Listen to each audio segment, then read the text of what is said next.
روزہ بھی گزر چکا ہے.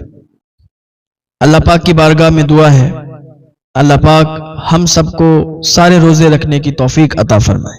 بھائی اگر کوئی روزہ رکھے گا تو اسے خود کو ثواب ملے گا. میں آپ کو سمجھا رہا ہوں، بتا رہا ہوں، سمجھانے اور بتانے کا ثواب مجھے مل رہا ہے. آپ روزہ رکھ رہے ہیں، روزہ اللہ پاک نے فرض کیا ہے اور آپ روزہ رکھیں گے آپ ہی کو ثواب ملے گا. اور ہم سب کو چاہیے کہ جو بھی ہمارے اندر نیک اور اچھی باتیں ہیں وہ ہم دوسرے سے شیئر کریں.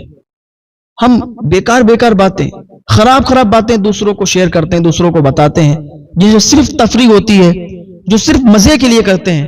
لیکن کبھی آپ اچھی اور نیک سچی بات کسی کو بتا کے دیکھیں، اس میں آپ کو اچھا بھی لگے گا اور ثواب بھی ملے گا.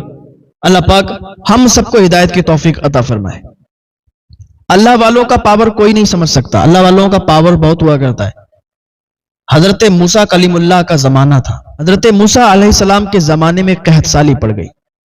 حضرت موسیٰ علیہ السلام اپنی قوم کو لے کر ایک پہاڑی پر پہنچے. ایک پہاڑ پر آپ پہنچے اور آپ نے خطاب کیا.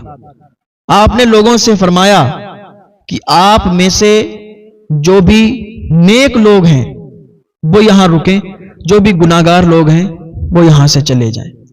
آپ بارش کے لیے دعا کرنے گئے تھے تو آدھے لوگ اس میں سے چلے گئے، آدھے لوگ بچے. حضرت موسیٰ علیہ السلام نے فرمایا کہ شاید کہ آپ لوگوں نے میری بات پر عمل نہیں کیا، میری بات پر غور و فکر نہیں کیا کہ میں نے کیا بولا ہے. آپ فرمانے لگے کہ میں یہ کہہ رہا ہوں کہ آپ میں سے وہ شخص یہاں رکے جس نے پوری زندگی میں کوئی گناہ نہیں کیا ہے، یعنی اس کی زندگی میں ایک بھی گناہ اس سے نہیں ہوا ہے. اگر ایسا شخص یہاں پر موجود ہے تو وہ رک جائے، باقی لوگ چلے جائیں. حضرت موسیٰ علیہ السلام کی بات سن کر سارے لوگ وہاں سے چلے گئے، مگر ایک شخص وہاں سے نہیں گیا. حضرت موسیٰ علیہ السلام نے اسے دیکھا اور کہا کہ شاید کہ تمہاری سمجھ میں میری بات آئی نہیں، میں نے ایسا بولا ہے. اس نے کہا حضور بالکل آپ کی بات میرے سمجھ میں آ گئی. تو حضرت موسیٰ علیہ السلام نے فرمایا کہ پھر تم نے اپنی زندگی میں کوئی گناہ نہیں کیا، کیا تم سے کوئی گناہ سرزد نہیں ہوا؟ وہ کہنے لگا حضور اپنی جان میں نے جان بوجھ کر کوئی گناہ نہیں کیا ہے، جانے انجانے میں بھی مجھ سے کوئی گناہ نہیں ہوا ہے. لیکن ایک بات میں آپ سے پیش کروں گا، اگر وہ گناہ ہے تو میں یہاں سے چلا جاؤں گا، اگر وہ گناہ نہیں ہے تو پھر آپ جیسا حکم فرمائیں. حضرت موسیٰ علیہ السلام فرماتے ہیں ٹھیک ہے بتاؤ. وہ کہتا ہے حضور ایک دن میں راستے سے گزر رہا تھا تو میں نے گزرتے ایک دروازہ کھلا ہوا تھا، ایک گھر کا ایک دروازہ کھلا ہوا تھا. میری نگاہ اس دروازے پر پڑی اور میں نے اس کے اندر کسی کو دیکھ لیا. میں یہ نہیں جانتا وہ مرد تھا، عورت تھی، کون تھا، لیکن میری نگاہیں جیسے ہی ادھر اٹھی پھر میں نے اپنی نگاہوں کو بند کر لیا اور میں نے سوچا کہ میں نے اتنا بڑا جرم کر دیا کہ کسی کے گھر کا حال میں نے دیکھ لیا، کسی کے دروازے پر میں نے نظر ڈال دی. میں نے پھر کیا کیا، مجھے لگا کہ یہ میں نے گناہ کیا کہ میں نے کسی کے گھر میں نظر ڈالی، تو مجھے لگا کہ میں نے یہ گناہ کیا تو میں نے اپنی آنکھ نکال دی. اللہ اکبر. یہ اللہ والے لوگ ہوتے ہیں، اللہ تعالیٰ سے یہ ڈرنے والے لوگ ہیں کہ اچانک سے ایک دروازے پر نظر پڑی تو آنکھ نکال دی کہ یہ گناہ ہو گیا.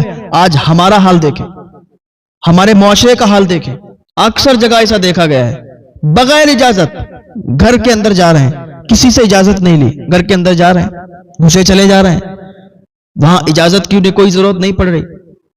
ارے بھائی کسی کے گھر اگر جاؤ تو اجازت کے بغیر اندر نہ جاؤ. کسی کے گھر جاؤ دروازہ کھٹکھٹا کے اندر جاؤ، کیا پتا وہ کس حال میں ہے، کیسے ہے، آپ گھسے چلے جا رہے ہیں. یہ طریقہ اچھا ہے؟ نہیں اچھا ہے. ارے یہ اللہ والے لوگ ہوا کرتے ہیں کہ اچانک سے گھر کے دروازے پر اور اندر نظر پڑ گئی، یہ بھی نہیں دیکھا کہ مرد ہے یا عورت، اپنی آنکھ نکال دی.